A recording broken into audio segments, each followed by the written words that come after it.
জি sir, শোনা যাচ্ছে। শুরু করতে পারেন। আচ্ছা আচ্ছা,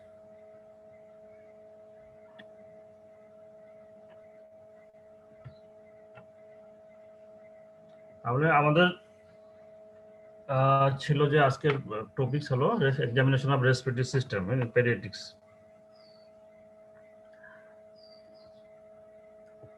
শোনা যায় না, দেখা যায়? জি স্যার। আচ্ছা, রেসপন্স করো, নাহলে বুঝতে পারতেছি না।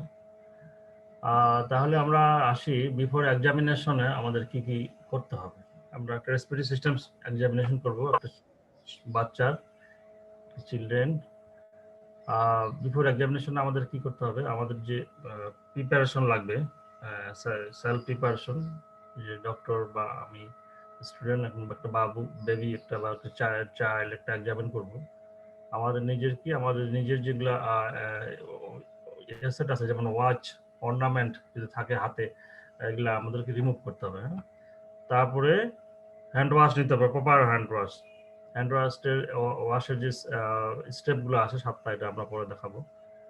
এটা করে আমাদেরকে ড্রাই করতে হবে, করার পরে তারপরে আমাদেরকে সে পেশেন্ট বা তার ফ্যামিলি প্যারেন্ট যে থাকে তাকে সেলফ ইন্ট্রোডিউস করব, আমাদের নিজের পরিচয় দিব, তাদের সঙ্গে একটা ভালো সম্পর্ক স্থাপন করব, দেন এক্সপ্লেন করব যে আমরা কি করতে যাচ্ছি। হ্যাঁ, তারপরে পজিশন করতে হবে বাচ্চাকে।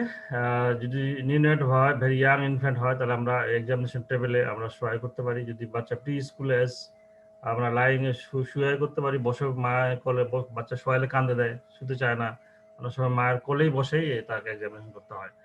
আর যদি আর একটু বড় হয়, অ্যাডোলেসেন্ট, সেটা আমরা করতে পারবো ফ্যামিলি প্রেজেন্সে, উইদাউট ফ্যামিলি প্রেজেন্সেস করতে হবে, এবং সেটা আমরা শোয়াই করতে পারবো।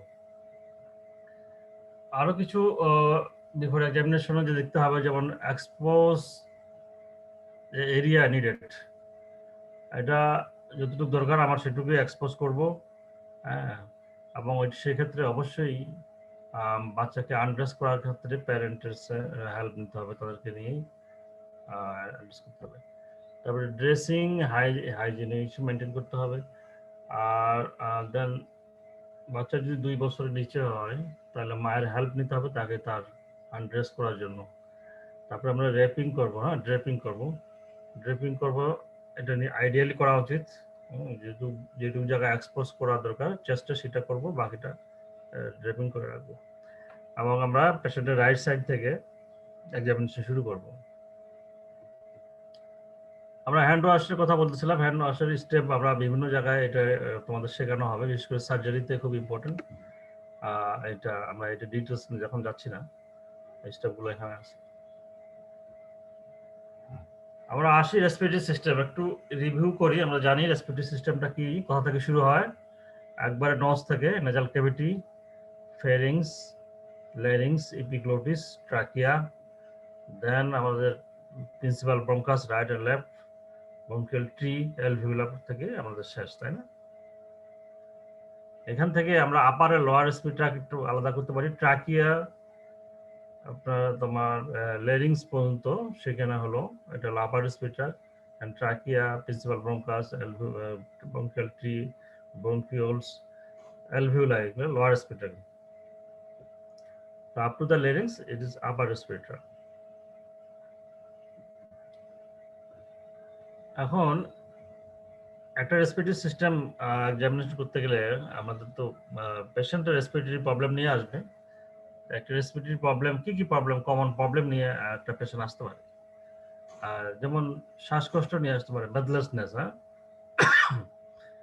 হিমোপটাইসিস,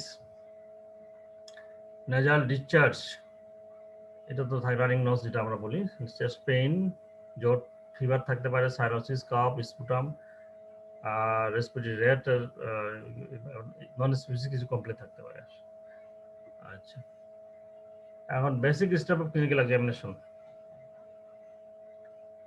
আমরা ক্লিনিক্যাল এক্সামিনেশন করতে গেলে যে বেসিক স্টেপগুলো ফলো করি, একটা শর্ট হিস্ট্রি নিতে হবে, নাহলে আমরা কোন সিস্টেম এক্সামিন করতে যাচ্ছি, কি করতে যাচ্ছি সেটা বুঝতে পারবো না। শর্ট হিস্ট্রি একটা নিতে হবে। দেন আমরা ইন্সপেকশন, পালপেশন, পারকাশন, অস্কালেশন, এই 4টা স্টেপে আমরা এক্সামিনেশন শেষ করি। ইন্সপেকশন যদি করি রেসপিরেটরি সিস্টেম, ইন্সপেকশনে করতে গেলে এখানে কিছু তার আগে কিছু রেসপিরেটরি সিস্টেমে যাওয়ার আগে কিছু রিলিভেন্ট এক্সামিনেশন করা লাগতে পারে related to the respiratory system, relevant general examination. যেমন বাচ্চার জেনারেল ওয়েলবিংটা দেখতে হবে, নিউট্রিশনাল স্ট্যাটাস দেখতে হবে। ফার্স্ট লুক তুমি দেখে নিলা যে তার সে কেমন, বাচ্চাটা ওয়েলবিং কেমন আছে কিনা, নিউট্রিশনাল স্ট্যাটাস কেমন, আর ডিকিউপিটাসটা মানে কোন পজিশনে আছে, সে কি যদি তার সিভিয়ার রেসপিরেটরি ডিস্ট্রেস হয় সে প্রপার পজিশনে থাকবে, শুয়ে থাকতে পারবে না। আর যদি এরকম সমস্যা না থাকে সে সুন্দর শুয়ে থাকবে, লাইন পজিশনে থাকবে, মায়ের কোলে সুন্দর বসে আছে, সে ডিকিউপিটাসটা তাকে দেখতে হবে। এটা part of general examination related to the respiratory system. Then ফেসে আমরা কি দেখি রেসপিরেটরি সিস্টেমের ক্ষেত্রে? আমরা দেখি সাইনোসিস দেখি, বিশেষ করে সেন্ট্রাল সাইনোসিস দেখি দ্য টিপ অফ দ্য টাঙে, প্যালোটা দেখা যায় ফেসের মধ্যে। হ্যাঁ, আচ্ছা। আর তারপরে আমরা চলে যাই আরেকটু নিচে, আর্মস আমরা কি দেখি? BCG mark. হ্যাঁ, বিসিজি মার্কটা এখানে ইম্পর্টেন্ট। দেন হ্যান্ডস দুই হাতে আমরা দেখবো কি জিনিস, আর এক হাতে কি দেখবো? দুই হাতে দেখবো প্যালোর, সাইনোসিস, ফ্লাভিং ট্রেমর, এই সমস্ত। আর এক হাতে দেখবো পালসের রেট দেখবো, কারেক্টার দেখবো, আর ট্রেমর আছে কিনা। যদি বিটা 2 অ্যাগনিস্ট মানে সালবুটামল জাতীয় খাইলে একটু হাত কাঁপে, ট্রেমরটা দেখবো।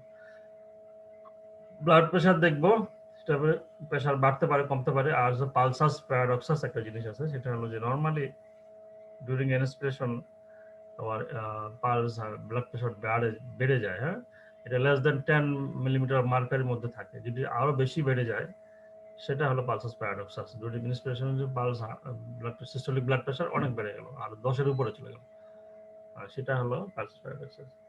আর একটা দেখি নেকে, এটা দেখতে হবে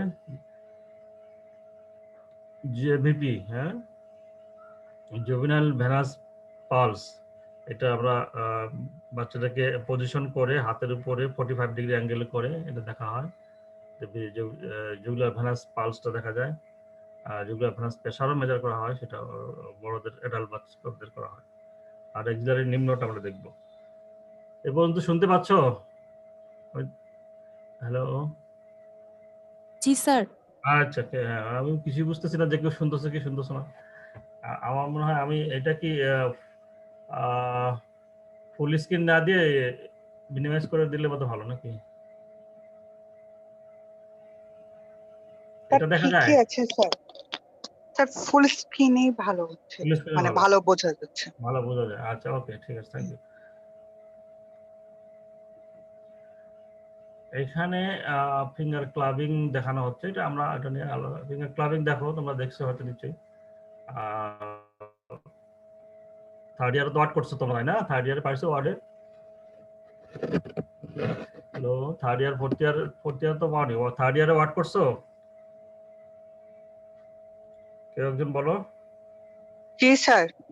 আচ্ছা, তাহলে এইসব এই যে আমাদের আমরা জাস্ট থিওরিটিক্যালি আলোচনা করবো, প্র্যাকটিক্যালি এগুলো দেখানোর কথা ছিল যে ক্লাবিং কিভাবে দেখে। এটা ক্লাবিং একটা ছবি দেখো, এইটুকু যে ড্রামস্টিক অ্যাপিয়ারেন্স হয়ে গেছে। হ্যাঁ, আচ্ছা। আবার আসলে ইন্সপেকশনে আমরা রেসপিরেটরি সিস্টেম ইন্সপেকশনে যদি শুরু করি তাহলে ফেস থেকে শুরু করতে হয়।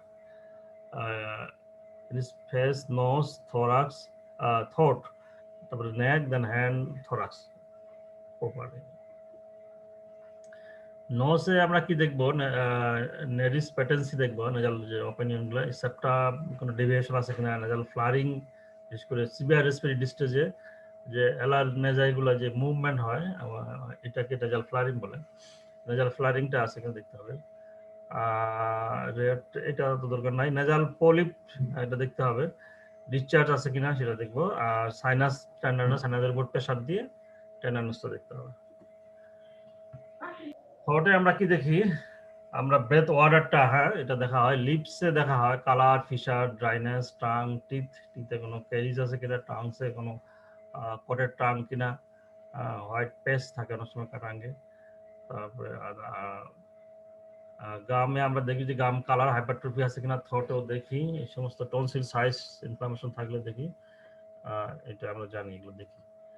আমরা যদি চেস্ট ইন্সপেকশনে চেস্ট প্রপারে আসি তাহলে যে কটা জিনিস দেখা হয় ইম্পর্টেন্ট হলো shape of the chest, movement of the chest, হ্যাঁ শেপ দেখলাম, মুভমেন্ট দেখলাম অন ইন্সপেকশন। আর কি দেখতে পারি, পরেরটা তো যাই, রেসপিরেটরি রেট দেখতে পারি, রেসপিরেশনটা দেখতে পারি কেমন type of respiration, then respiratory rate আর সাইন অফ রেসপিরেটরি ডিস্ট্রেস আছে কিনা, ভিজুয়াল কোনো সোয়েলিং কোনো ডিফর্মিটি আছে কিনা সেগুলো আমরা দেখতে পারি। আমরা যদি আবার যাই শেপ, চেস্টের শেপে আমরা কি কি শেপ দেখি, কেমন ধরনের নরমালি কি শেপ হয়, নরমালি যেটা অ্যান্টিপোস্টের ডায়ামিটারটা কম্পেয়ার করবো আমরা ট্রান্সভার্স ডায়ামিটারের সঙ্গে, নরমালি এটা সেই শেপটা থাকে সেটা হলো ইলিপ্টিক্যাল শেপ বলা হয়, যেখানে transverse diameter greater than anteroposterior diameter, ঠিক আছে না। আচ্ছা ব্যারেল চেস্ট হতে পারে কখন বলবো, যখন ইনক্রিজ অ্যান্টিপোস্টের ডায়ামিটার যখন বাড়ে যাবে তখন এটা। প্যাকটাস এসক্যাভেটাম যখন স্টারনামটা বসে যাবে সাংকেন হয়ে যাবে সেটা, আর প্যাকটাস পেরিনেটাম প্রমিনেন্ট স্টারনাম থাকলে, কাইপোস্কেলোসিস আদার কিছু ডিফর্মিটি আছে যেমন পিজন শেপ চেস্ট, এই সমস্ত ব্যারেল চেস্ট আমরা বললাম, আরো কিছু ডিফর্মিটি চেস্ট আছে শেপ চেস্ট। তারপরে চেস্টের শেপ দেখলাম, শেপের পরে আমরা চলে যাব মুভমেন্ট, এটা আমরা ইন্সপেকশনে বলতেছি, মুভমেন্ট দেখবো যে চেস্ট মুভমেন্ট হচ্ছে কিনা ডিউরিং ইন্সপিরেশন আর এক্সপিরেশন, চেস্ট মুভমেন্ট কি হচ্ছে কিনা, হলে সেটা কি দুই দিকে সমান কিনা, সিমেট্রিক্যাল কিনা, হ্যাঁ symmetric movement during moderate respiration সেটা আমরা দেখবো। আর যেটা দেখবো যে কোনো স্কার মার্ক আছে কিনা, ভিজুয়াল স্কার মার্ক চেস্টের মধ্যে একটু চেস্ট ওয়ালে বা ল্যাটারালি বা পোস্টের চেস্ট ওয়ালে। এখানে আরেকটু বলে নেই যে আমরা চেস্ট এক্সামিনেশনে যখন বলবো তখন অ্যান্টেরিয়র চেস্ট এবং পোস্টেরিয়র চেস্ট দুটাই করতে হবে, আগে অ্যান্টেরিয়র চেস্টটা আমরা বলে নিই পরে পোস্টেরিয়র চেস্টে। স্কার মার্কের মধ্যে অপারেশন মার্ক থাকতে পারে, কোনো প্রসিডিউর থাকতে পারে, suppose the polar effusion drain করা হয়েছে সেখানে যে প্রসিডিউর করা হয়েছে সেটা একটা স্কার মার্ক থাকতে পারে, এবং সেটা দেখে আমরা অনেক ডায়াগনোসিসে আমাদের হেল্প হতে পারে যে এখানে কোনো লাংসের কোনো প্যাথোলজি ছিল। আর একটা দেখা হয় হ্যারিসন সালকাস, এটা হলো যে অবস্ট্রাকটিভ এয়ারওয়ে ডিজিজে হ্যারিসন সালকাস, এটা একটা দুটা হরিজন্টাল সালকাস যে লোয়ার রিব কেজে যেখানে ডায়াফ্রাম অ্যাটাচমেন্ট হয়েছে যে রিবের মধ্যে, ওখানে যখন কোনো রেসপিরেটরি প্রবলেমের পেশেন্ট থাকে অবস্ট্রাকটিভ এয়ারওয়ে ডিজিজ, তখন ডায়াফ্রামটা বেশি ইউজ হয়, সেক্ষেত্রে তখন এই এটা রিবটা বসে যায়, হ্যাঁ দুটো গ্রুপ হয় দুই দিকে, সেটাকে আমরা সালকাসটাকে বলা হচ্ছে হ্যারিসন সালকাস। এটা পরে আবার এটা নিয়ে বলবো। প্রমিনেন্ট ভেইন থাকতে পারে সুপিরিয়র ভেনা কাভাল অবস্ট্রাকশনের সময়, এমনি সুপারফিশিয়াল ভেইনগুলো আমরা প্রমিনেন্ট ভেইন অন দ্য চেস্টে দেখা যেতে পারে। তাহলে আমরা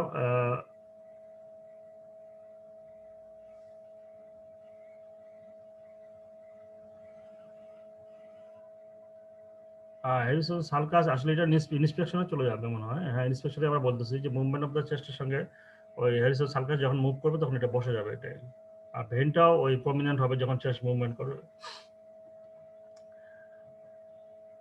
আমরা দেখি ছবি দেখি প্যাকটাস পেরিনেটাম আর প্যাকটাস এসকেভেটাম বসে গেছে, এটা প্রমিনেন্ট, এটা হলো তোমার সানকেন হয়ে আছে এসকেভেটাম।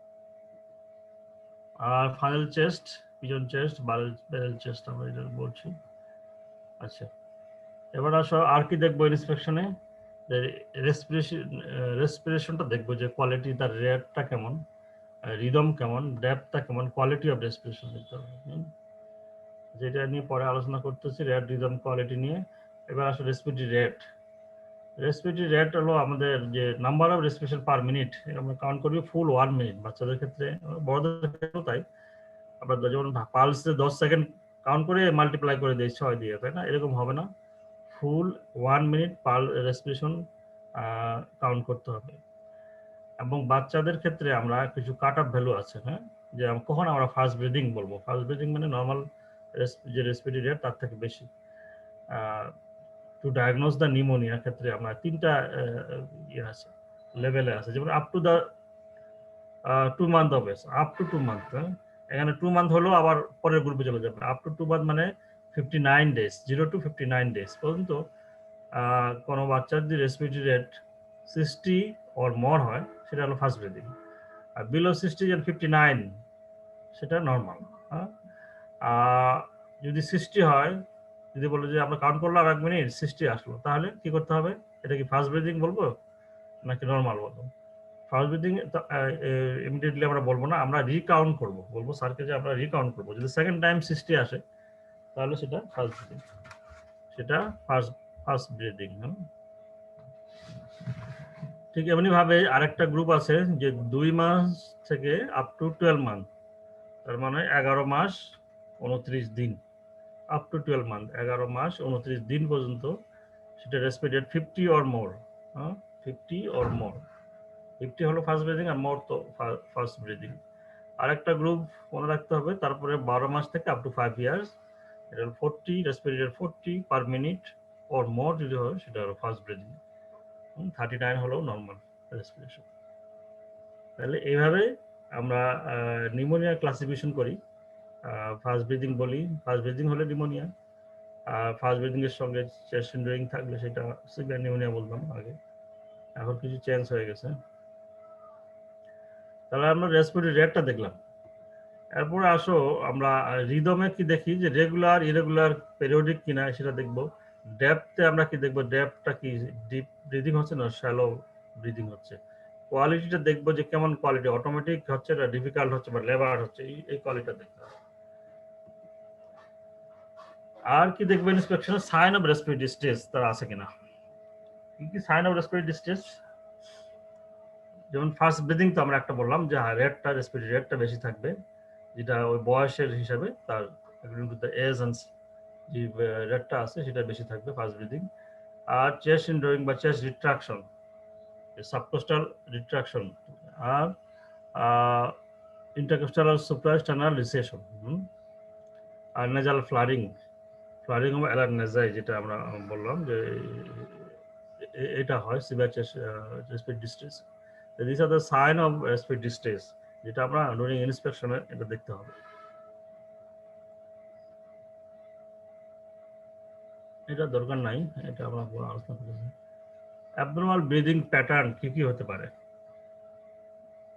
ডিসঅর্ডার অফ রেসপিরেটরি রেট, যেমন ট্রাকিপ নিয়ে আমরা কখন বলি, ইনক্রিজ অফ রেসপিরেটরি রেট যদি থাকে, আমরা যে নর্মাল যে রেটটা বললাম বেশি থাকলে আমরা ফার্স্ট ব্রিদিংও বলি অথবা ট্রাকিপ নিয়ে বলি, হ্যাঁ। আর ব্রাডিপনিয়া যদি রেটটা কম থাকে। ডিসনিয়া কখন বলি, এটা ডিস্ট্রেস ডিউরিং ব্রিদিং, ব্রিদিং হওয়ার সময় যে ডিস্ট্রেসটা হচ্ছে সেটা। অ্যাপনিয়া, অ্যাপনিয়া টার্মটা আমরা ব্যবহার করি খুব নিউনেটে, is the cessation of breathing, cessation of respiration more than 20 second, সেটা হলো apnoea. Disorder of respiratory depth আমরা হাইপারক্যাপনিয়া বলি, ইনক্রিজ যদি ডেপথটা বেশি থাকে, লম্বা লম্বা শ্বাস নিচ্ছে বসে যাচ্ছে শতাংশ, increase depth. Hyperventilation is a decreased depth and irregular rhythm. Hyperventilation is an increased rate and depth. এই কটা জানা দরকার, বাকি নিচের গুলো দরকার নাই। প্যাথোলজিক্যাল রেসপিরেশন, কিছু প্যাথোলজিক্যাল রেসপিরেশন হয়, যেমন হচ্ছে pulsus, paradoxical respiration, chest wall on the inspiration আর রেজ। নরমালি চেস্ট ওয়ালটা কি করে ডিউরিং ইন্সপিরেশনের সময় রেজ করে আর এক্সপিরেশনের সময় ডিপ্রেস হয়, বসে যায়, তাই না? এখানে যেটা উল্টাটা হবে সেটা হলো প্যারাডক্সিক্যাল রেসপিরেশন, যে ডিউরিং ইন্সপিরেশনের সময় তোমার চেস্ট ওয়াল ফল করতেছে আর এক্সপিরেশনের সময় এটা রেজ করতেছে, এটা just opposite to the normal, সেটা হলো প্যারাডক্সিক্যাল রেসপিরেশন। কুসমাল ব্রিদিংটা আমরা কখন বলবো, is a hyperventilation, gasping and labored respiration usually seen in the diabetic coma and other respiratory acidosis. সেইখানে এই ধরনের হাইপারভেন্টিলেশন হবে, গ্যাসপিং হবে অথবা লেবার রেসপিরেশন হবে, সেটা হলো কুসমাল ব্রিদিং। চেইন স্ট্রোক রেসপিরেশন আরেকটা টার্ম ব্যবহার করা হয়, এখানে এটা ব্রেন স্টেম ইনজুরিতে হয়, সেখানে alternative breathing in high frequency আর লো ফ্রিকোয়েন্সি, হ্যাঁ, অল্টারনেটিভ হাই ফ্রিকোয়েন্সি আর লো ফ্রিকোয়েন্সি ব্রিদিং হতে পারে চেইন স্ট্রোক। চেস্ট ওয়ালে ইন্সপেকশনে আমরা এগুলা শেপ আলোচনা করছি, দরকার নেই। আর কিছু দেখা যেতে পারে যে সিমেট্রি মুভমেন্ট আমরা বলছি, বালজিং কোনো আছে কিনা, চেস্ট ওয়ালে বালজিং থাকতে পারে, যেমন এম্পায়ামা প্লুরালিফিউশনে থাকতে পারে, অথবা ডিপ্রেস রিট্রাকশন থাকতে পারে কোনো সাইডে, যেন কোলাপস অফ দ্য লাংস, যেদিকে কোলাপসের দিকে ওই সাইডটা চেস্টের ওয়ালটা রিট্রাকশন থাকতে পারে, হ্যাঁ, সেটা আমরা দেখতে পারি। আর এখানে শোল্ডার ইন্সপেকশনে dropping of the shoulder on the pathological side, fibrosis, যে সাইডে ফাইব্রোসিস সেই সাইডে ওই প্যাথোলজিক্যাল সাইডে শোল্ডার ড্রপিং হতে পারে। এই দুটো জিনিস আমার জন্য ইম্পর্টেন্ট, আর কিছু লাগবে না। আমরা বলছিলাম যে হ্যারিসন সালকাসের কথা বলছিলাম, ইন্সপেকশন চেস্ট ওয়ালের স্কিন সোয়েলিং, স্কার, সাইনাস, স্কিন ইরাপশন, এটা দরকার নাই। আমরা হ্যারিসন সার্কাসটা বলছিলাম যে এটা তখন হয়, কোন কন্ডিশনে হয়, যে রেসপিরেটরি অবস্ট্রাকটিভ এয়ারওয়ে ডিজিজ এবং প্রলং রেসপিরেটরি ডিস্ট্রেস থাকলে সেটা হয়। আরেকটা হয় যে রিকেট। রিকেটে কি কারণে হয়? রিকেটে তার ডিমিনারেলাইজেশন, ভালো ইনসাফিসিয়েন্ট ক্যালসিয়াম মিনারেলাইজেশন হওয়ার কারণে, বল মিনারেলাইজেশন কম হওয়ার কারণে সফট থাকে, যার কারণে এটা বসে যায়। হ্যাঁ, এই জন্য সালকাসটা ডেভেলপ করে। আর যে দেখতে পারি আমরা এখানে কস্টোকন্ড্রাল জাংশনে প্রমিনেন্ট আছে কিনা, এটা রিকেটে হয়, রিকেটি রোজারি বলে, সেটা আমরা ইন্সপেকশনে, চেস্ট ওয়াল ইন্সপেকশনে এটা দেখতে হবে। তার ইন্সপেকশন আমরা মোটামুটি শেষ। এ পর্যন্ত বোঝা গেছে? একটু রেসপন্স করো কেউ। জি স্যার। আচ্ছা, থ্যাংক ইউ। আমরা এবার আসবো পালপেশনে। হ্যাঁ,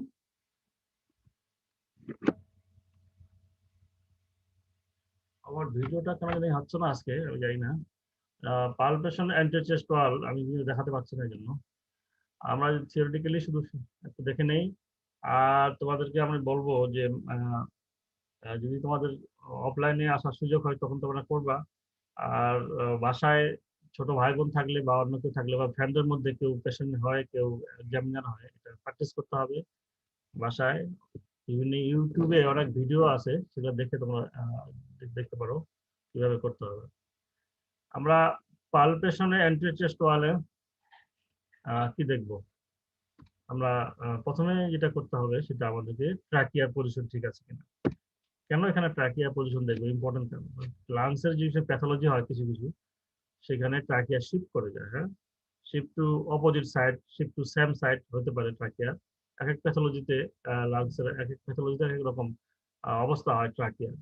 সেই জন্য ট্রাকিয়ার পজিশনটা ঠিক আছে কিনা আমাদেরকে সেটা দেখতে হবে। Normally slide deviation to the right side, এটা নর্মাল, একটু সামান্য ডেভিয়েশন থাকে।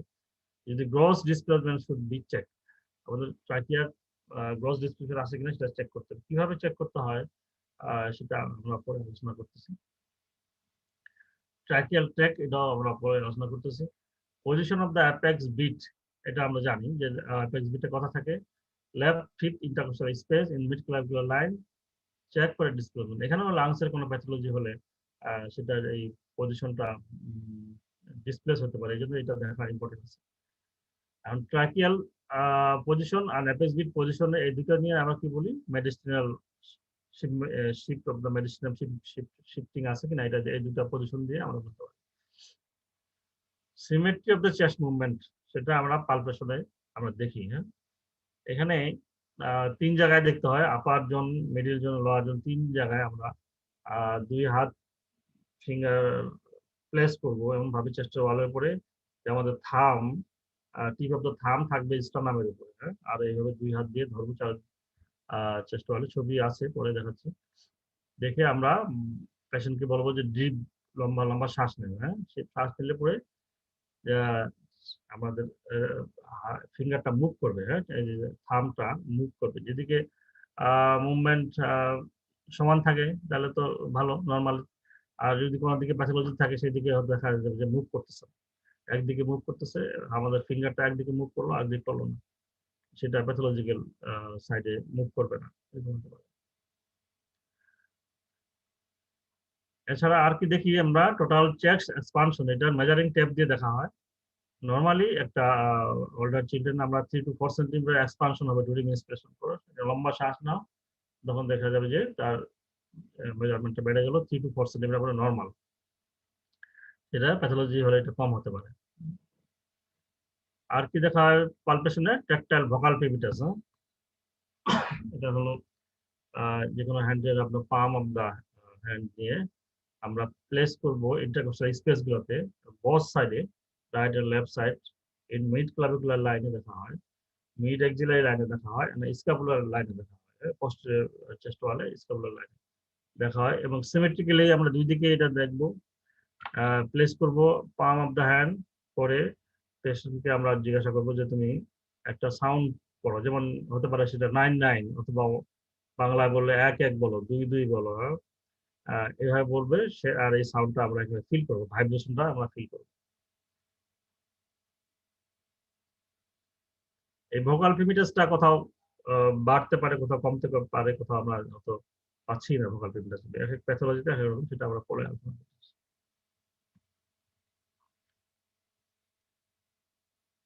আমরা ট্রাকিয়াল শিপ নিয়ে কথা বলতে যাচ্ছিলাম, যে এখানে একটু ডেসক্রিপশন আছে। ট্রাকিয়াল শিপটা আমরা কি করবো, কিভাবে দেখবো। তো insert the index finger in the horizontal position in the pause between the middle end of the sternum and lateral of the trachea with compression. তাহলে আমরা এই লিটল ফিঙ্গার, এটা আসলে মিডল ফিঙ্গার, রাইট হ্যান্ডের মিডল ফিঙ্গার দিয়েই feel করা ভালো। And little finger and thumb place করতে হবে the tip of the clavicle on both side. আর মিডল ফিঙ্গারটা দিয়ে আমরা দুই দিকের যে স্টার্নাম আর lateral aspect of the trachea, এই দুইয়ের মাঝখানে যে গ্যাপটা, এটা আমরা দিয়ে আঙুলটা, এই ফিঙ্গারটা দিয়ে আমরা ফিল করবো কোথায় গ্যাপটা বেশি। যেদিকে গ্যাপ বেশি তার অপোজিটে শিপমেন্ট, ট্রাকিয়া শিফট করছে, তাই।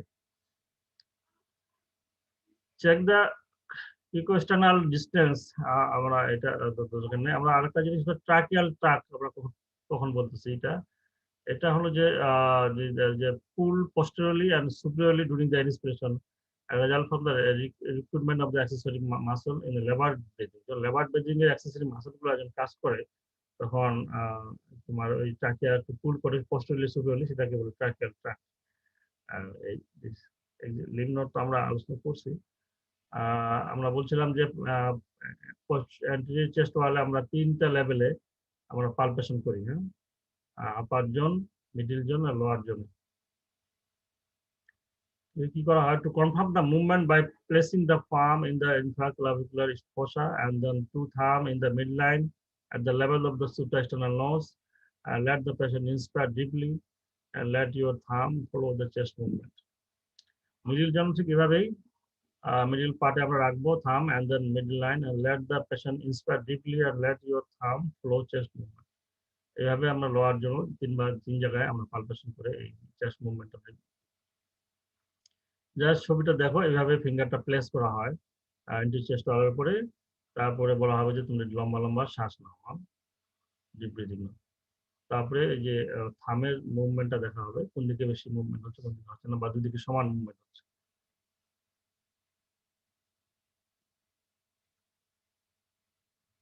আমরা ভোকাল পিমিটাস আলোচনা করছি। ভোকাল পিমিটাসটা কি জিনিস, এটা হলো যখন আমরা palm of the hand place করতেছি, পেশেন্টকে বলছি যে তুমি সব সাউন্ড করো 99 বা 11, তখন কি হয় যে এই ভয়েস সাউন্ডটা কন্ডাকশন হয়, কন্ডাকশন হয়, থ্রু দ্য রেসপিরেটরি ট্র্যাক্ট আমরা আসে ফিল করি, এখানে পাম অফ দ্য হ্যান্ডকে ফিল করতে পারি। সেটা হলো ভোকাল পিমিটাস। সেটা বিভিন্ন কন্ডিশনে বাড়ে, কোনো কন্ডিশনে কমে। আচ্ছা, এটাই জানার জন্য এটুকু দরকার নাই। এখন আসো ট্যাকটাইল ভোকাল পিমিটাস বা ভোকাল পিমিটাস যেটাই বলো, এটা কোন কোন কন্ডিশনে বাড়ে, কোন কোন কন্ডিশনে কমে। আমরা vocal fremitus, tactile vocal fremitus বাড়বে হলো কনসলিডেশনে, ক্যাভিটেশনে, collapse with passion main bronchus. যদি কোনো মেইন ব্রঙ্কাস কলাপস হয়ে যায়, সেখানেও যেখানে সলিডিফিকেশন হয়, সেই জায়গাটাতে তোমার সাউন্ডটা কন্ডাকশন বেশি হয়, তাই না। সলিড মিডিয়ার মধ্যে সাউন্ড কন্ডাকশন ভালো হয়, সেখানে আমার ভোকাল পিমিটাসটা বেশি পাবো। যেমন কনসলিডেশন, এই কলাপস, ক্যাভিটেশন। ডিক্রিজ ভোকাল পিমিটাসকে thick chest wall. Chest wall যদি থিক হয় কোনো কারণে, সেটা প্লুরাল এফিউশন, আমাদের মেইন হলো প্লুরাল এফিউশন, প্লুরাল ফাইব্রোসিস, নিউমোথরাক্স, এমফাইসিমা। যেখানে নিউমোথরাক্স তো বাতাস যেহেতু কন্ডাকশন কম হয়, এমফাইসিমা তাই। প্লুরাল ফাইব্রোসিস হলে এটা কন্ডাকশনটা ভালো হয় না, বাধাপ্রাপ্ত হয়। প্লুরাল এফিউশন তো আরো আসবেই না, এখানে ভোকাল পিমিটাস অ্যাবসেন্ট পাওয়া যায়। আর এইগুলা কন্ডিশনে আমরা ট্যাকটাইল ভোকাল পিমিটাস ডিক্রিজ করে। এগুলো খুব ইম্পর্টেন্ট, যখন সবসময় এই প্রশ্নটা করা হয়, ধরা হয়, কখন বাড়ে কখন কমে ভোকাল পিমিটাস, ভোকাল রিজোনেন্স, কোন কোন কন্ডিশনে, এটা জানতে হবে। এবার আমরা এক্সামিনেশনের 3 নম্বর পার্টে গেলাম, হ্যাঁ, percussion.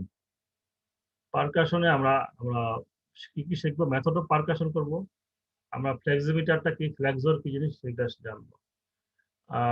Method of percussion just যেভাবে আমরা করছি, পারকাশনে আসবে, আমরা কয়েকটা লেভেলে দেখি। যেমন মিড ক্লাভিকুলার লাইনে সিমেট্রিক্যালি আমরা ইন্টারকস্টাল স্পেস দিয়ে আমরা হ্যান্ডটা প্লেস করে লেফট হ্যান্ড প্লেস করব, মিডল ফিঙ্গার গুলো ইন্টারফেস স্পেসে দিব, এবং আমরা রাইট হ্যান্ডের মিডল ফিঙ্গারটাকে হ্যামারের মতো এটা ব্যবহার করব, এবং আমরা পারকাস করব কোথায়, মিডল ফ্যালেন্সে, এটা মিডল ফিঙ্গার হলে ভালো হয়। আমরা এখানে হ্যামার লাইক পারকাশন করব, এবং এই যে মুভমেন্টটা হবে রাইট হ্যান্ডের রিস্ট জয়েন্ট। হ্যাঁ, আচ্ছা, এটাকে বলতেছে pleximeter, distal interphalangeal joint of little left middle ফিঙ্গারটাকে আমরা বলতেছি ফ্লেক্সিমিটার, আর ফ্লেক্সর হলো রাইট মিডল ফিঙ্গার। এটা এটা ছবিটা দেখে নাও, হয়েছে কিনা দেখে নেই।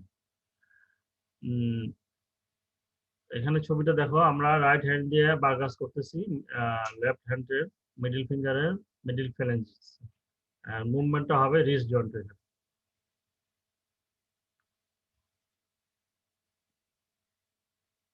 Percussion technique: place left hand on the chest wall, palm downward and with fingers separated. Fingers separate করে রাখবো। Second phalanx over the area with the space. Right middle finger strike the second phalanx, producing the hammer effect. Inter movement comes from the wrist. এই যদি আমরা পুরো হাত দিয়ে elbow জয়েন্টে move করি সেটা হবে না, জাস্ট রিস্টটা মুভ করবে, রাইট হ্যান্ডের রিস্ট জয়েন্টটা মুভ করবে, আমরা এখানে স্ট্রাইক করবো, এই সাউন্ডটা হচ্ছে, শুনতে পাচ্ছ?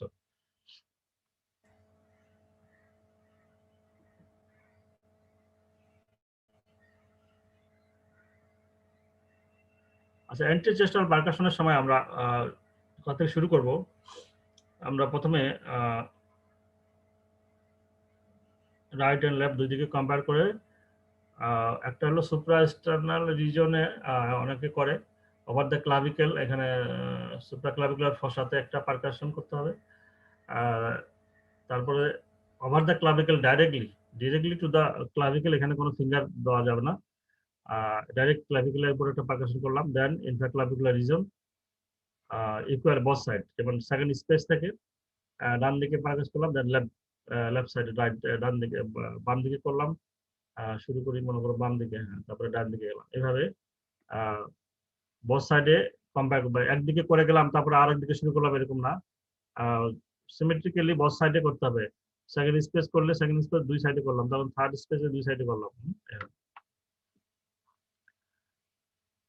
এভাবে পারকাশন আমরা করে যাচ্ছি। Up to 6 space and compare করব। বেয়ার এরিয়া যেখানে আছে, liver, bare area of the liver যেটা, সেখানে আমরা পরে পারকাশন করব, অথবা একটু ল্যাটারালি গিয়ে এটা পারকাশ করতে হয়। Percussion both mid-clavicular right and left from the second space to 6 space with comparison and common on dullness found. এখানে আমরা ইমাজিনারি কিছু লাইন যেগুলো আমরা আলোচনা করি সেটা এখানে ছবি আকারে দেখানো হয়েছে, যে স্পেস গুলো আমরা দেখো, যে সুপ্রাস্টার্নাল ফসা, আমরা এখানে ওই just above the mid line যে ফসাটা, এটা সুপ্রাস্টার্নাল ফসা, দেন সুপ্রা ক্লাভিকুলার ফসা, এগুলো আমরা জানি, আবার একটু রিভিউ করে নাও। ইনফ্রাক্লাভিকুলার ফসা এখানে ক্লাভিকুলার নিচে, দেন anterior mid line, sternal line just mid line বরাবর, পরে হলো anterior mid line বা epigastric region, এটা mid clavicular line, just middle of the clavicle, যে সেটা এখান থেকে parasternal line, yes, mid clavicular line along the nipple line বরাবর যেটা গেছে সেটা mid clavicular line। পিছনেও তাই, ঠিক আছে, একটা হলো পোস্টেরিয়র মিড লাইন, তারপরে দেওয়া আছে সুপ্রাস্ক্যাপুলার লাইন, ইনফ্রাস্ক্যাপুলার রিজন দেখো কোথায়, ইন্টারস্ক্যাপুলার রিজন, দুই স্ক্যাপুলার মাঝে যে রিজনটা, এটা interscapular region, and then suprascapular region আর ইনফ্রাস্ক্যাপুলার রিজন, এই সমস্ত এরিয়ায় পারকাশন করতে হয়।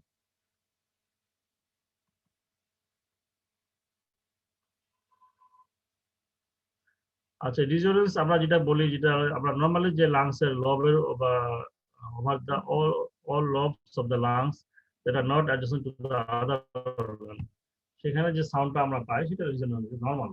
আর লিভার ডালনেস পাই, নরমালি এটা পাওয়া যায় লিভার ডালনেস, কার্ডিয়াক ডালনেস, এটা আমরা ডুরিং পারকাশন পাই। এবং টিম্প্যানিক আমরা কখন পাবো, যদি এয়ার ফিল থাকে স্টোমাক যেমন, সেখানে আমরা টিম্প্যানিক সাউন্ডটা পাই, টিম্প্যানিক সাউন্ড।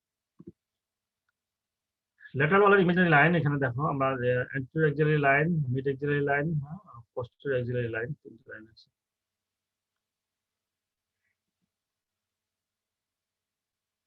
এখানে পারকাশনে আমরা যখন করব দুইদিকে যে এক এক, তারপরে আমাদের ক্লাভিকেল, তারপরে 4 নম্বর স্পেসে গেল, তারপর থেকে 6 একটা ল্যাটারালি চলে যাবে due to cardiac dullness and liver dullness. 5 and 6 laterally করতে হবে।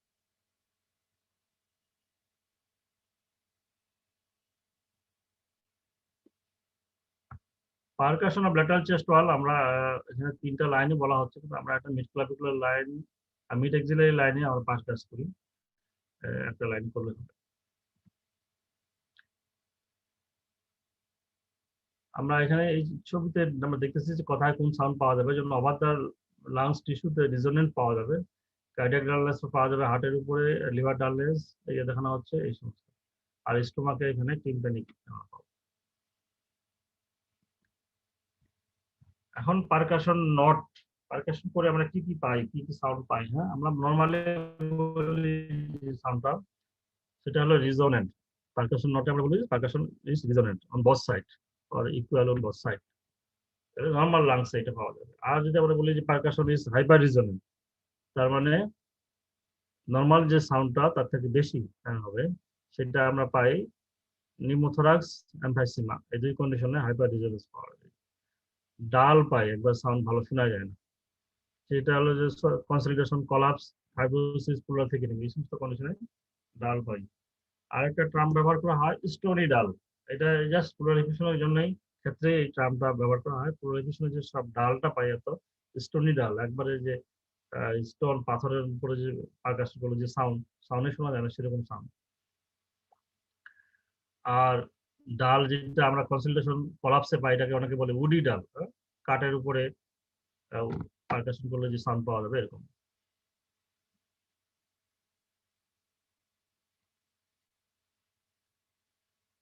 এবার আসো আমরা পারকাশন তাহলে আমরা শেষ করলাম।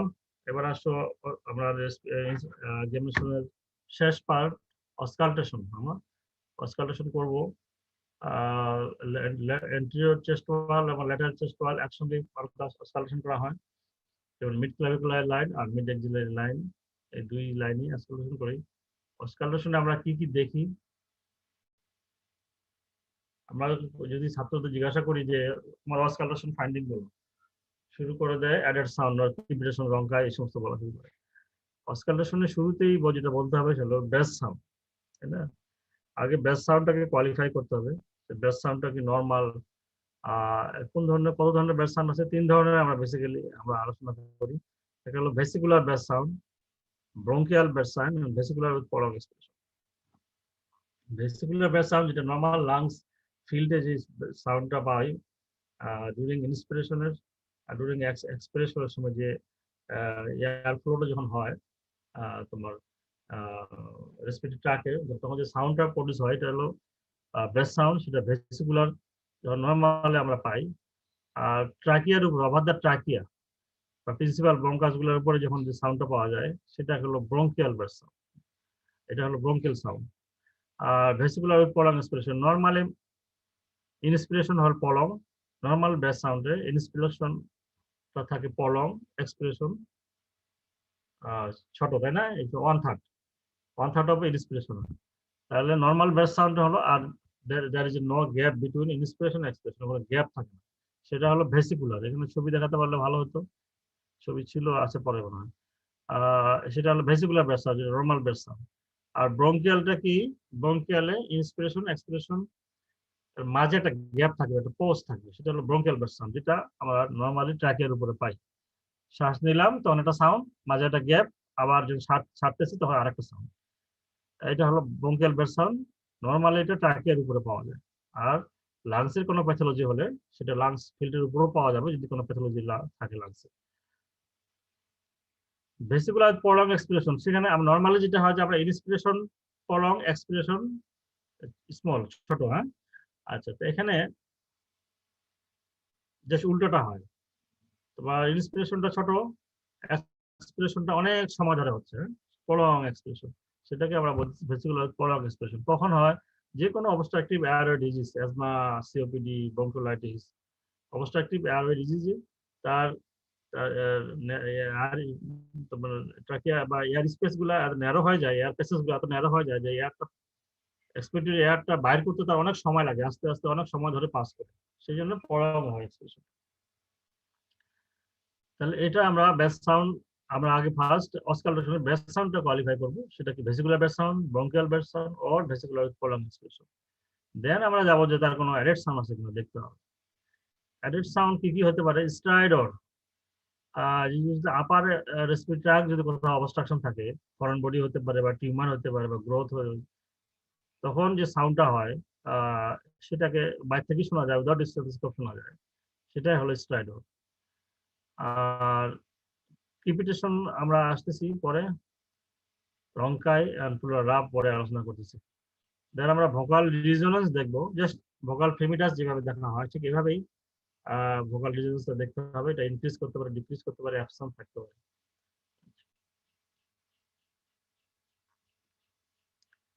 এখানে একটা ছবি, বাচ্চাকে আমরা কিভাবে অসকালটেশন করা হচ্ছে। আচ্ছা, অসকালটেশনের টেকনিক এখানে ডিটেলস বলা আছে কিভাবে করতে হবে।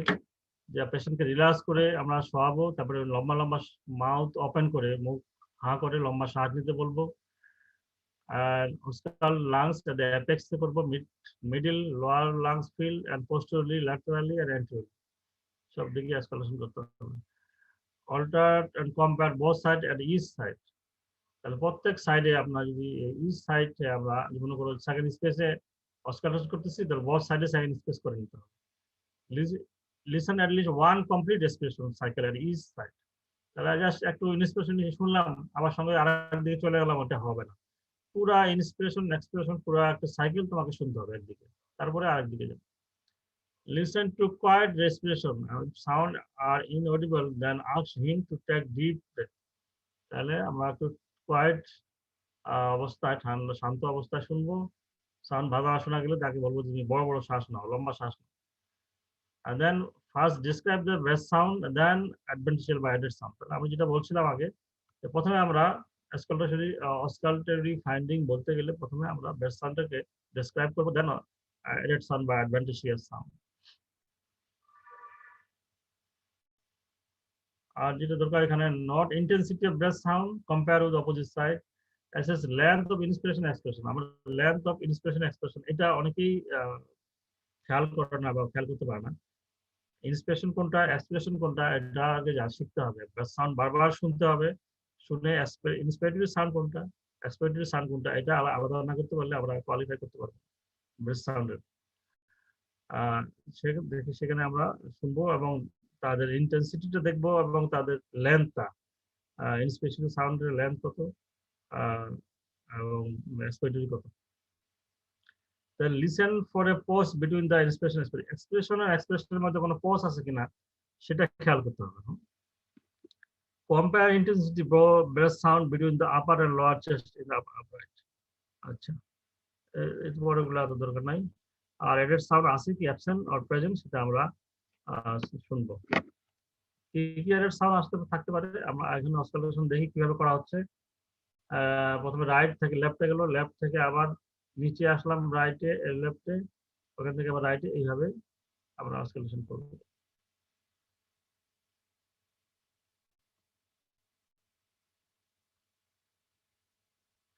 তাহলে ব্রঙ্কিয়াল ব্রেথ সাউন্ডটা আমরা বলছিলাম এটা কি sound, found over the trachea near the supraesternal nose.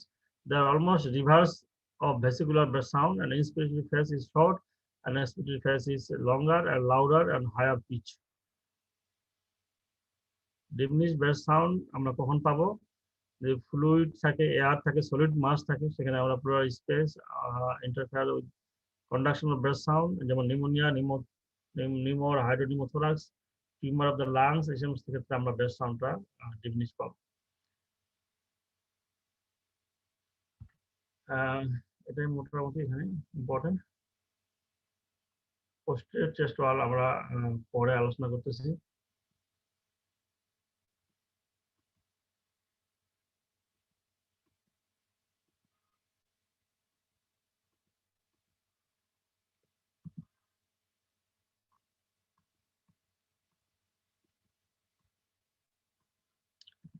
আমরা মনে হয় একটু হারিয়ে ফেলেছি। এন্ড অস্কালেশনটা কোথায় গেল?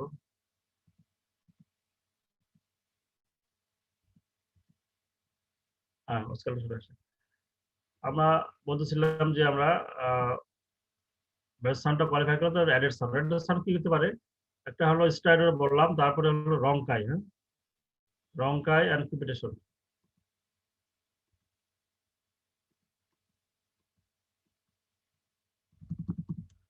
স্লাইড নয় হারিয়ে ফেলছি আমি। আচ্ছা, মুখে আলোচনা করে দিই। রংকাই এন্ড কিপিটেশন, এটা আমরা অ্যাডেড সাউন্ডের মধ্যে একটা সাউন্ড। কিপিটেশনটা কি? কিপিটেশন হলো যে যখন লাংসে কোনো ফ্লুইড ইনফ্লামেশন হয়, লাংস প্যারেনকাইমাতে ফ্লুইড জমে, হ্যাঁ, তখন এই সাউন্ডটা প্রডিউস হয়। এটা যখন লাংস অ্যালভেওলাগুলো কলাপস থাকে, এটা যখন বাতাসটা পাস করে তখন এই যে ওপেন অ্যালভেওলাগুলো আবার রিওপেন হয়। এই রিওপেনের সময় যে সাউন্ডটা প্রডিউস হয় সেটা হলো কিপিটেশন। পিট একটা সাউন্ড এটা হয়। কিপিটেশনের বিভিন্ন রকম আছে, ফাইন কিপিটেশন, ক্রস কিপিটেশন, এভাবে আমরা বলি। কিপিটেশনকে অনেক জায়গায় ক্র্যাকেলস বলা হয়, আবার রেলস বলা হয়। হাসিসরে আছে রেলস। রেলসটা হলো যে কোর্স কিপিটেশনটাকে ওরা রেলস বলতেছে। সেই এই ধরনের বিভিন্ন টার্ম পাওয়া যাবে বিভিন্ন বইয়ে। তাহলে এটা হলো কিপিটেশন। দেন আমরা আলোচনা করি রংকাই। রংকাইটা কি? রংকাই হলো মিউজিক্যাল সাউন্ড, হ্যাঁ, produced by produced due to the passes of respiratory air in the narrow respiratory tract. narrow যে respiratory tract যেগুলো আপনাদের ইনফ্লামেশনের কারণে ছোট ছোট ব্রঙ্কিওল গুলো ইনফ্লামেশনের কারণে এডিমা ইনফ্লামেশন হয়, স্পেস গুলো ন্যারো হয়ে গেছে। তো ন্যারো স্পেসের মধ্যে যখন বাতাস যখন জলে পাস করে তখন একটা সাউন্ড, মিউজিক্যাল সাউন্ড হয়, সেটা হলো রংকাই। ঠিক আছে না? আর যেন কি কন্ডিশনে হয়, ব্রঙ্কিওলাইটিস, অ্যাজমা, সিওপিডি, এই সমস্ত ক্ষেত্রে আমরা এটাতে স্টেথোস্কোপ দিয়ে শুনতে হবে। যেটা আমরা নর্মালি স্টেথোস্কোপ দিয়ে শুনি সেটাই হলো মিউজিক্যাল সাউন্ড। যেটা স্টেথোস্কোপ দিয়ে শোনা হয় সেটা হলো রংকাই। আর স্ট্রাইড আর হুইস কখন বলবো? হুইস আরেকটা টার্ম আছে। হুইস হলো যখন অডিবল রংকাই ইজ হুইস, যদি আমরা সংক্ষেপে বলি, অডিবল রংকাই ইজ হুইস। যে রংকাইটা বাইরে থেকে শোনা যাচ্ছে উইদাউট স্টেথোস্কোপ, যখন রেসপিরেটরি প্রবলেমটা আরো বেশি হবে তখন বাইরে থেকে শোনা যাবে যে সাউন্ডটা, সেটা হলো হুইস। আর স্ট্রাইডর তো আমরা বলছি এটা ঘর ঘর শব্দটা, যেটা ট্র্যাকের উপর থেকে আসে। তাহলে আমরা কিপিটেশন বললাম, রংকাই হুইস আলোচনা করলাম। ঠিক আছে, this are the added sound of auscultatory finding. আচ্ছা,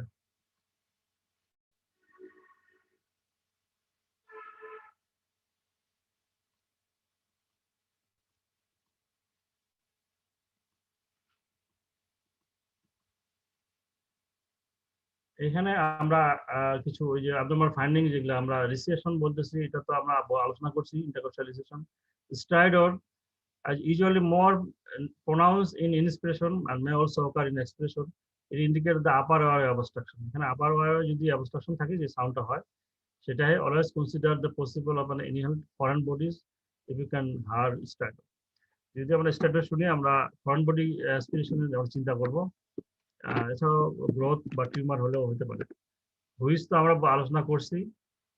গ্রান্টিং, গ্রান্টিং এটা আমরা বাচ্চারা নিউনেটদের ক্ষেত্রে আমরা বলি যে এটা granting is child birthing. It is an attempt to keep the distal airway open by generating the granted positive and expiratory pressure, and it is a sign of severe respiratory distress.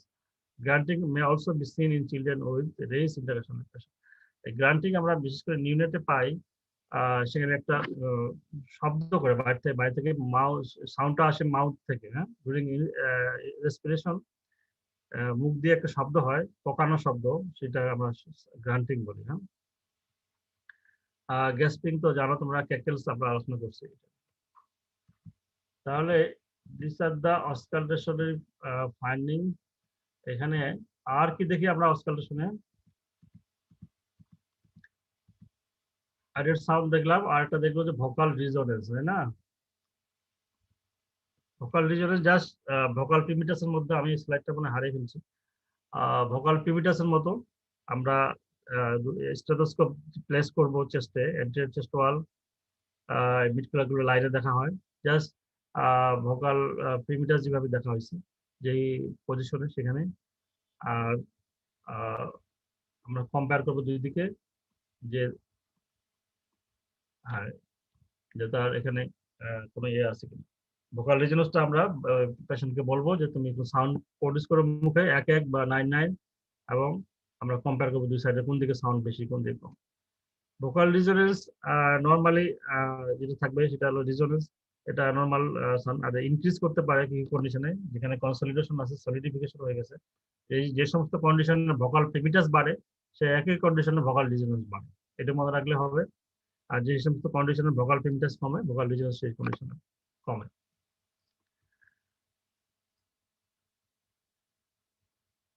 আচ্ছা, এখানে কিছু breathing pattern বলা আছে এবং condition লেখা আছে কোন কন্ডিশনে কোনটা হয়, সেগুলা ইম্পর্টেন্ট নয়। অ্যাপনিয়া হয় অ্যাবসেন্স অফ ব্রিদিং, যেটা আমরা বলছি ডিক্রিজ প্রেশার হেড ইনজুরি স্ট্রোকে হতে পারে। হাইপার অ্যাপনিয়া নর্মাল রেট বা deep respiration. Chinese two breathing আমরা আলোচনা করছি, এগুলো আলোচনা করছি। আচ্ছা, এটা মোটামুটি হয়ে গেছে। এইভাবে ঠিক পোস্টার চেস্ট ওয়াল আমরা এক্সামিন করতে হবে।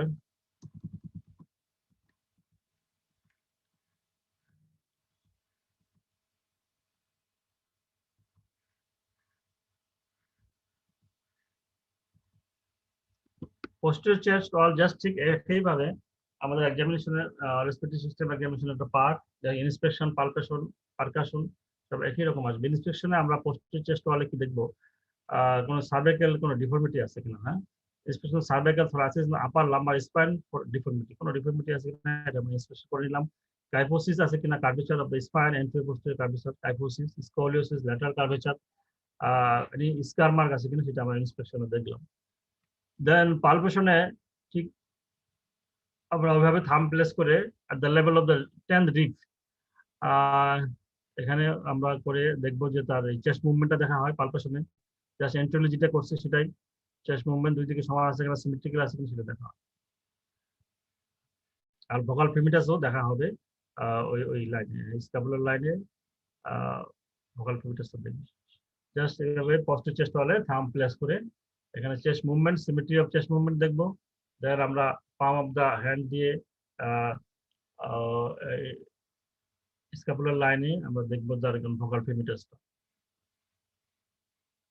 পারকাশন অফ পোস্টার চেস্ট ওয়ালে এখানে একটু ডিফারেন্ট আছে, হেভি পারকাশন করতে হবে এবং percussion suprascapular area with comparison. Suprascapular এরিয়াটাতে করলাম, দেন বথ স্ক্যাপুলার ডাইরেক্টলি আমরা বথ স্ক্যাপুলার ডাইরেক্টলি পারকাস করব, then infrascapular area right and left সাইডে আমরা পারকাস করব, করে কম্পেয়ার করতে হবে। Percuss both infrascapular area at the 10 space comparing right and left and comment on dullness. Pathological dullness in heart in the causes of আমরা কখন dullness পাবো, একটা হলো নিউমোনিয়া, নিউমোনিয়া বা হাইড্রোথোরাক্স বা হিমোথোরাক্স, এখানে হয় pulmonary oedema, lungs and mediastinal টিউমারে আমরা ডাল পাবো। আমরা টিম্পেনিক পাবো কখন, নিমফাইসিমাতে, pneumothorax, bronchial asthma, asthmatic bronchitis, এই সমস্ত ক্ষেত্রে আমরা ডাল টিম্পেনিক পাবো, রিজনেন্ট পাবো। আমরা আগেও আলোচনা করছি এটা। এটা ব্রেসান কোথায় কিভাবে পাওয়া যাবে আমরা বলছি। আচ্ছা, আমরা রিজনেন্স, হাইপার রিজনেন্স, টিম্পেনিক ডাল এগুলো যেগুলো আলোচনা করলাম এটা একটু ডিসক্রিপশন এখানে আছে। রিজনেন্স কখন বলবো, low pitch sound heard over the normal lungs, and hyperresonance loud low pitch sound, the normal resonance heard over the hyperinflated lungs such as chronic obstructive lungs disease and acute asthma. Tympanic drum like loud empty quality heard over the gas filled stomach and intestine pneumothorax. Dal to আমরা বলতেছি medium intensity pitch and duration heard over the area mixed solid and lungs tissue. এটা মোটামুটি flat, এটা দরকার নাই। অস্কালেশন of posterior chest wall আমরা যেটা বলছি ঠিক একই রকম, আমরা অস্কালেশন করব বোথ স্ক্যাপুলার লাইনে করব right and left from the apex to the 10 space with comparison and ask the patient to say 99 the posterior auscultation line আমরা দেখো আমরা কোথায় কোথায় করব। আচ্ছা, এখানে লেফট থেকে রাইটে গেছে, রাইট থেকে আবার লেফটে, এইভাবে করা যায়, অথবা লেফট করলাম রাইট করলাম, আবার লেফট করলাম রাইট করলাম, এইভাবে করা যায়, দুইভাবে করা যায়।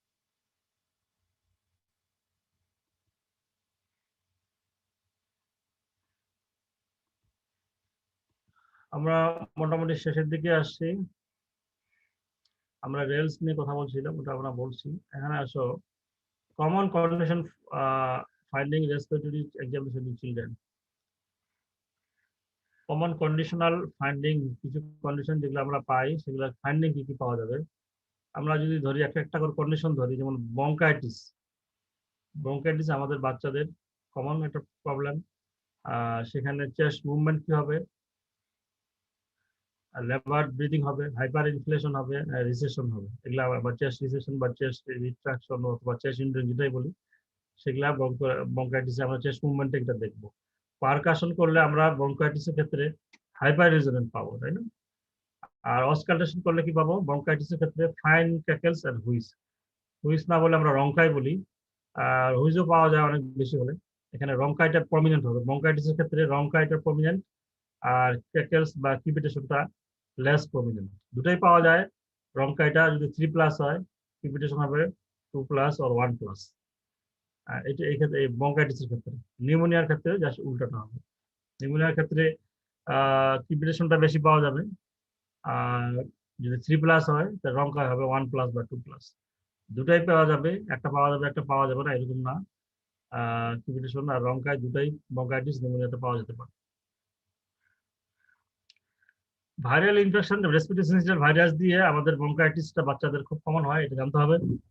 এটা খুব কমন, ইউজুয়ালি আমরা 2 মান্থ থেকে 2 বছর পর্যন্ত এটা পাওয়া যায়, 18 মাসে পিক হয়, সেটা বলা হচ্ছে। আচ্ছা, দেন এটা আসে নিউমোনিয়া। সরি,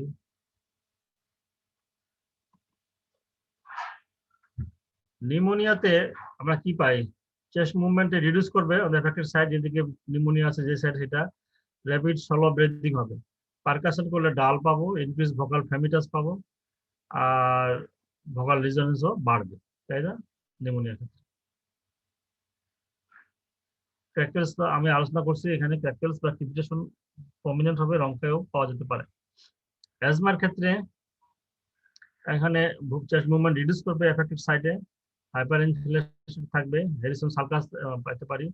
আর পারকাশন করলে আমরা হাইপার রিজনেন্ট পাবো। অসকালটেশনের ফাইন্ডিং আমরা এখানে হুইস বা ক্রিপিটেশন, সরি রঙ্কাই আর হুইস, দেয়ার মেবি ক্রিপিটেশনও থাকতে পারে। যদি সেকেন্ডারি ইনফেকশন থাকে সেখানে ক্রিপিটেশন থাকে। তাহলে আমরা প্রথমে বলবো রঙ্কাই, দেন ক্রিপিটেশন। রঙ্কাইটা is not a prominent, crepitation may be present. এখানে বলা হচ্ছে সিএফপি, কনজেস্টিভ ফেইলিওর মানে নাকি সিস্টিক ফাইব্রোসিস। এটা cystic fibrosis of the lungs বলা হচ্ছে। হাইপার ইনফ্লেশন, হাইপার রিজোনেন্স পাবো, রেসপিরেটরি ক্রিপিটেশন এটা পাইতে পারে। আর এখানে হ্যাঁ, লাংস ফাইব্রোসিসের ক্ষেত্রে ক্লাবিং পাওয়া যায়, নাজাল পলিপ পাওয়া যায়, সেটা একটা জেনারেল এক্সামিনেশন ফাইন্ডিং। তাহলে this is the common condition and তার ফাইন্ডিং কোথায় কি পাওয়া যায় এটা আলোচনা করলাম।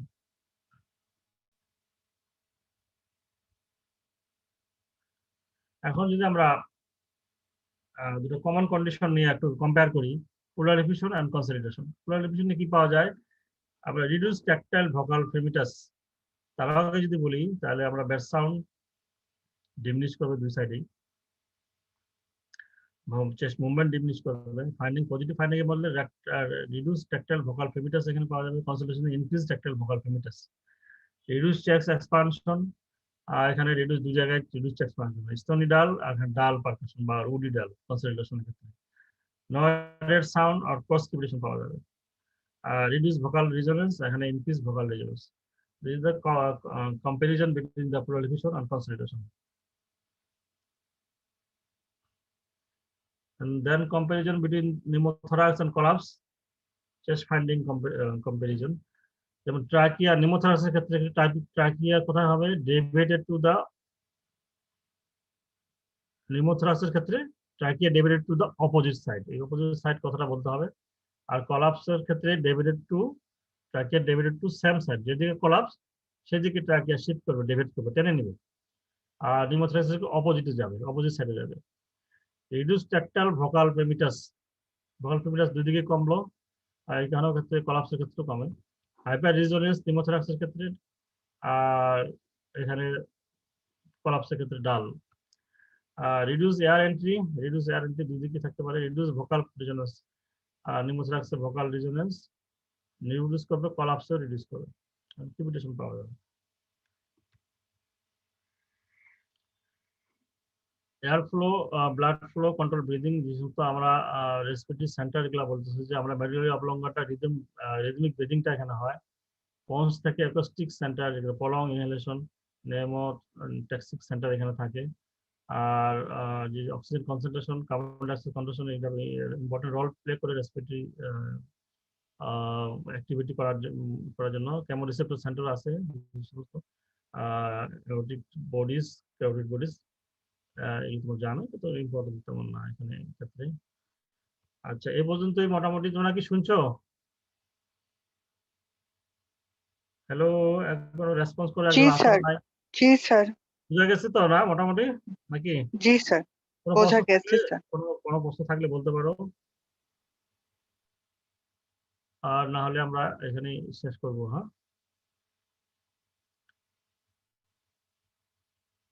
কোনো প্রশ্ন মনে হয় নেই স্যার। নেই স্যার। আচ্ছা, তাহলে সবাইকে অনেক ধন্যবাদ ক্লাসে আসার জন্য। যারা ক্লাসে জয়েন করছো, সবাই সুস্থ থাকো, ভালো থাকো, আল্লাহ হাফিজ।